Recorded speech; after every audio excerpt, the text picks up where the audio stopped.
सबको जय मसीह की।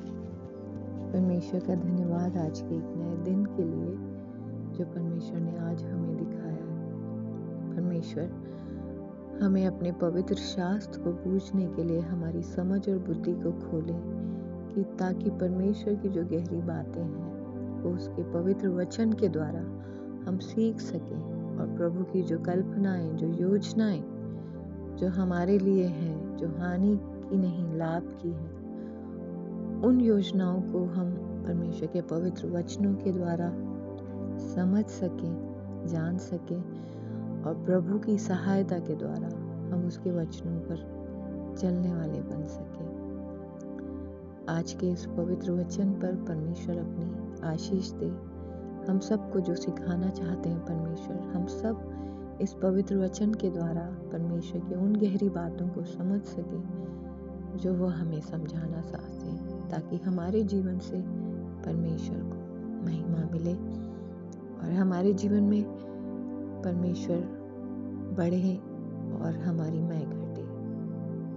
आज के इस वचन को हम परमेश्वर के हाथों में देते हैं कि प्रभु हमसे कोई गलती ना होने पाए।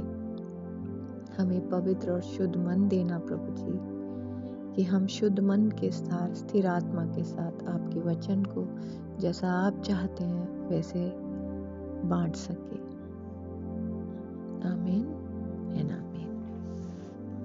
आज हम मत्ती के सुसमाचार में से चौथे चैप्टर पर चलेंगे, जिसकी यीशु की परीक्षा। पहला वचन कहता है, तब आत्मा यीशु को जंगल में ले गया ताकि इब्लिस यानी शैतान से उसकी परीक्षा हो। वह 40 दिन और 40 रात निराहार रहा।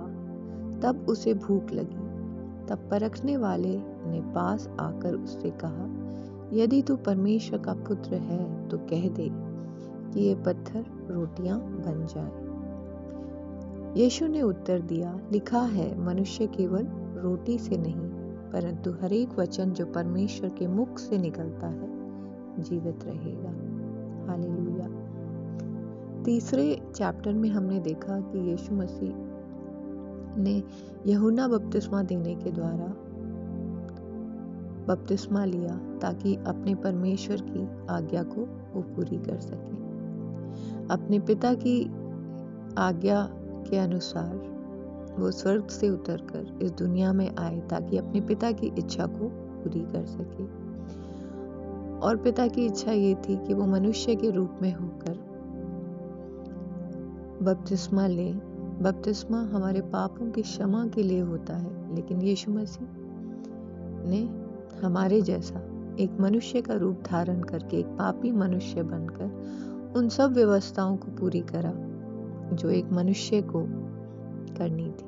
उन्होंने यूहन्ना बपतिस्मा देने वाले से बपतिस्मा लिया और जब बपतिस्मा लेकर उन्होंने परमेश्वर पिता की इच्छा पूरी करी तो कबूतर के रूप में पवित्र आत्मा उनके ऊपर ठहरा और स्वर्ग से उन्हें अपने पिता की आवाज भी सुनाई दी कि ये मेरा प्रिय पुत्र है जिससे मैं प्रसन्न हूँ। जब हम पिता की इच्छा पूरी करते हैं, वचन को अपने जीवन में पूरी करते हैं, तो पिता हमेशा अपने पुत्र से प्रसन्न रहते हैं। जब यीशु मसीह ने बपतिस्मा लिया और पवित्र आत्मा उन पर उतरी, तो जब हम बपतिस्मा लेते हैं, परमेश्वर की इच्छा को अपने जीवन में पूरा करते हैं। बपतिस्मा लेने का मतलब है कि प्रभु आज से मैं अपना जीवन आपको समर्पित कर रहा हूँ, जैसे आप चलाएं। जब हम बपतिस्मा लेने के बाद हमें पवित्र आत्मा मिलती है, तो उसके बाद हमारा जीवन पवित्र आत्मा की अगुवाई से होता है। हम हर चीज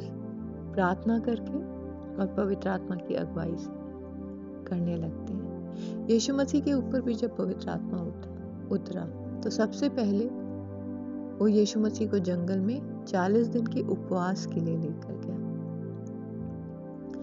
और जंगल दर्शाता है हमारी परेशानियों को, हमारी संघर्षों को। जब वो जंगल में होकर, परेशानियों में होकर जब उन्होंने 40 दिन का उपवास रखा, तो जब हम प्रभु के लिए उपवास रखते हैं तब शैतान चुप नहीं बैठता। वो जानता है कि एक मसीह जब उपवास करता है तो वो कितना मजबूत हो जाता है। और जब यीशु मसीह ने 40 दिन के उपवास करा तो उसके बाद शैतान उन्हें परीक्षा में डालने के लिए आया, लेकिन यीशु मसीह ने शैतान का सामना परमेश्वर के वचन से करा। हमारे जीवन में भी जब परीक्षाएं आती हैं तो हमें उनका सामना परमेश्वर के वचन से ही करना है। जब आदम और हवा के जीवन में परेशानियां आई, उन्होंने उसका सामना वचन से नहीं करा, वो शैतान की बातों में आ गए और इस प्रकार उन्हें परमेश्वर से अपना रिश्ता टूट गया। यहाँ हम देखते हैं कि यीशु मसीह को जब शैतान ने कहा कि शैतान जानता था कि यीशु मसीह को बहुत भूख लगी है 40 दिन के उपवास के बाद, और शैतान ने परखने के लिए यीशु मसीह से कहा कि तीसरा वचन कहता है, तब परखने वाले ने पास आकर उससे कहा, यदि तू परमेश्वर का पुत्र है तो कह दे कि पत्थर रोटियां बन जाए।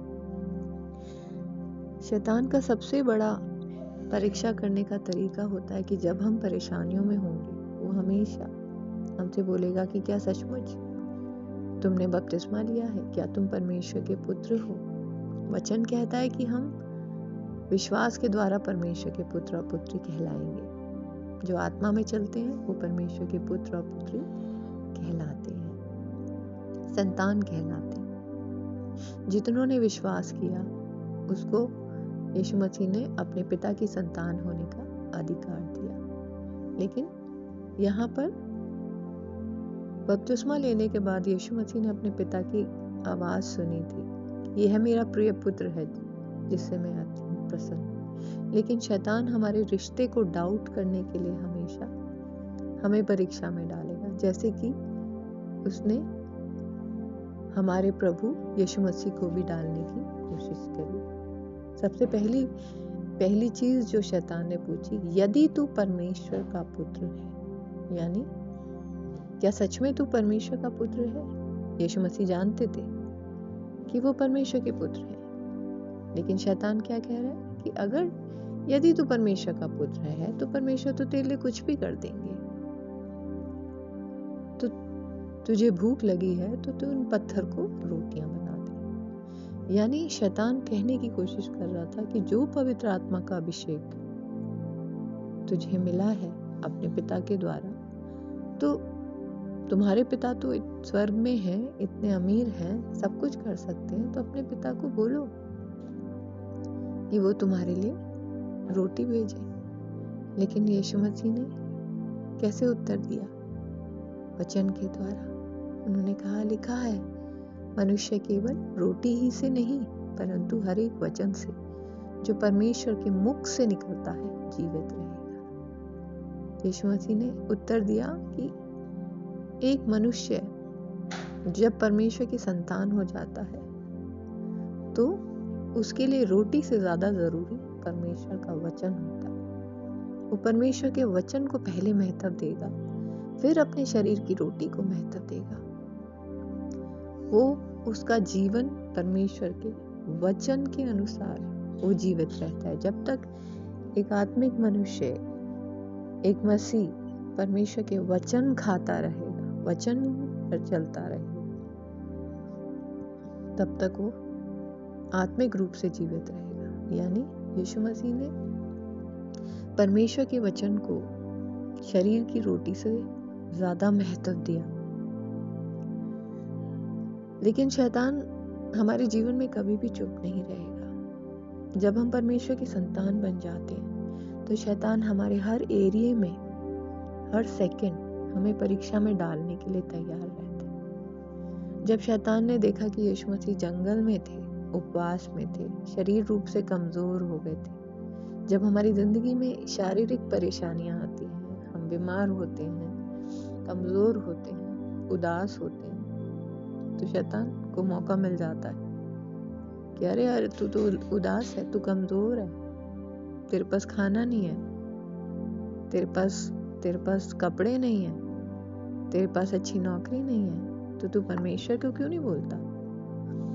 है ना, वो हमेशा हमारी परीक्षा लेने आएगा। जब उसने देखा कि यीशु मसीह को इस परीक्षा में, अपनी शारीरिक हालत, कमजोरी की हालत में भी यीशु मसीह परीक्षा में नहीं है, तो शैतान ने यीशु मसीह को छोड़ा नहीं, वो दोबारा उनकी परीक्षा करने आया। और उसने कहा, 5वां वचन कहता है, तब शैतान उसे पवित्र नगर में ले गया और मंदिर के कंगूरे पर खड़ा किया और उससे कहा, यदि तू परमेश्वर का पुत्र है तो अपने आप को नीचे गिरा दे, क्योंकि लिखा हुआ है, वह तेरे विषय में अपने स्वर्गदूतों को आज्ञा देगा और वो तुझे हाथों हाथ उठा लेंगे, कहीं ऐसा ना हो कि तेरे पैर में पत्थर से चोट लगे।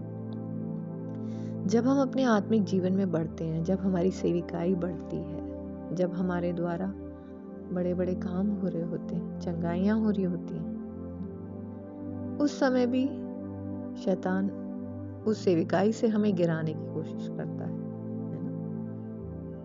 वो हमें बोलेगा, अरे तेरे ऊपर तो अभिषेक है, ये इंसान मर गया है, तू उसे जिंदा कर दे, ये बीमार है ना, तू उसे चंगा कर दे।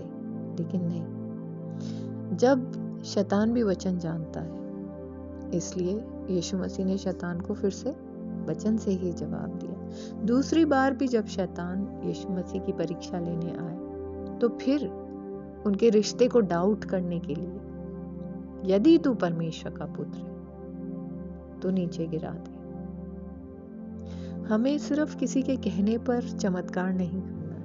आज अगर कोई बोले, तुम्हारे अंदर अभिषेक है, तुम्हारे अंदर सामर्थ है, तुम तो यीशु मसीह का नाम जानते हो, तुम तो यीशु मसीह के नाम से 1 मिनट में इस इंसान को जिंदा कर दोगे, इस इंसान का कैंसर ठीक कर दोगे, लेकिन ऐसा नहीं होता। हमारे आत्मिक जीवन में, सेविकाई के जीवन में, हम सब कुछ परमेश्वर की आत्मा की अगुवाई से करते हैं। अगर परमेश्वर की इच्छा नहीं है कि हमारे द्वारा कोई जिंदा हो, तो अपनी इच्छा से अपने आप को सेविकाई में बढ़ा बनाने के लिए, या लोग हमें पूछें, लोग हमसे इम्प्रेस्ड हो, इसलिए हम चिन्ह चमत्कार नहीं करते। हमें छोटी से छोटी बात परमेश्वर की अगुवाई से एक एक कदम उठाना बहुत जरूरी है। नहीं तो हर पॉइंट पर शैतान हमारी परीक्षा लेने खड़ा रहेगा, जैसे कि वो यीशु मसीह की परीक्षा लेने के लिए खड़ा था। लेकिन यीशु मसीह वचन में मजबूत थे और उन्होंने शैतान का जवाब वचन से दिया। उन्होंने कहा कि 7वां वचन कहता है, यीशु ने उससे कहा, यह भी लिखा है, तू परमेश्वर अपने पिता की परीक्षा ना कर। हम परमेश्वर से प्रार्थना अपनी इच्छा से नहीं मांग सकते। परमेश्वर में जीवन ही ये है कि प्रभु मेरी इच्छा नहीं, आपकी इच्छा है। अगर आपकी इच्छा है कि आपके नाम की महिमा के लिए मैं इस इंसान को चंगा करूं, तो प्रभु आप मेरी अगुवाई करें। लेकिन अगर आप नहीं चाहते, तो प्रभु की पवित्र आत्मा की अगुवाई के बिना हम किसी को भी कोई भी चिन्ह चमत्कार अपनी महिमा के लिए नहीं कर सकते।